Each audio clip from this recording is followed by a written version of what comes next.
তিন সাগরের উত্তাল ঢেউ যখন যুক্তরাষ্ট্র ও ইসরায়েলকে তাড়া করছে, ঠিক তখনই এক নাটকীয় মোড় নিল মধ্যপ্রাচ্যের রণক্ষেত্র। সংঘাতের চরম উত্তেজনার মধ্যেই নিজেদের আকাশপথ উন্মুক্ত করার ঘোষণা দিয়েছে ইসরায়েল।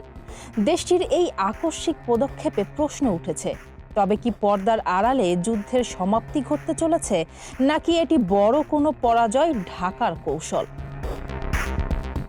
ইসরায়েলের পরিবহন মন্ত্রী মিরি রেগেভ জানিয়েছেন, পরিস্থিতি পর্যালোচনার পর আগামী রবিবার থেকে বহির্গামী ফ্লাইটের জন্য দেশটির আকাশপথ পুনরায় খুলে দেওয়ার প্রস্তুতি নেওয়া হচ্ছে।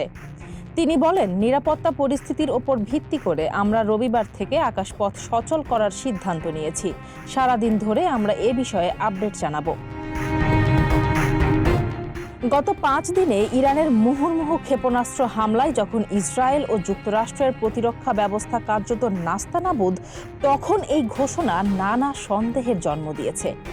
পারস্য উপসাগরে $1 বিলিয়ন মার্কিন রাডার ব্যবস্থা ধ্বংস হওয়া এবং হরমুজ প্রণালীতে ইরানের একক আধিপত্য প্রতিষ্ঠার পর ইসরায়েলের এই নমনীয়তা কি কোনো গোপন সমঝোতার ইঙ্গিত? যে আকাশে কয়েক ঘন্টা আগেও ইরানি মিসাইল আর ড্রোন রাজত্ব করেছে, সেই আকাশ কি হঠাৎ করেই বাণিজ্যিক ফ্লাইটের জন্য নিরাপদ হয়ে গেল? যুক্তরাষ্ট্র যখন স্পেন ও কানাডার মতো ন্যাটোর ঘনিষ্ঠ মিত্রদের কাছ থেকে প্রত্যাখ্যাত হচ্ছে, তখন ইসরায়েলের এই স্বাভাবিক সাজার চেষ্টা বেশ কৌতূহল উদ্দীপক।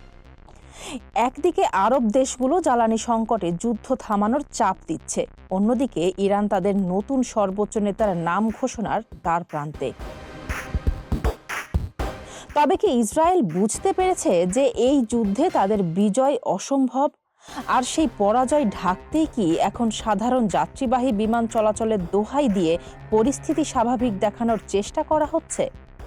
রবিবার থেকে বিমান উড়বে ঠিকই, কিন্তু সেই ডানা কি যুদ্ধের কালো মেঘ সরাতে পারবে, নাকি আকাশপথ খোলার এই সিদ্ধান্ত কেবলই রণক্ষেত্র থেকে পরাজিতের বেশে পিছু হটার এক প্রাথমিক মহড়া?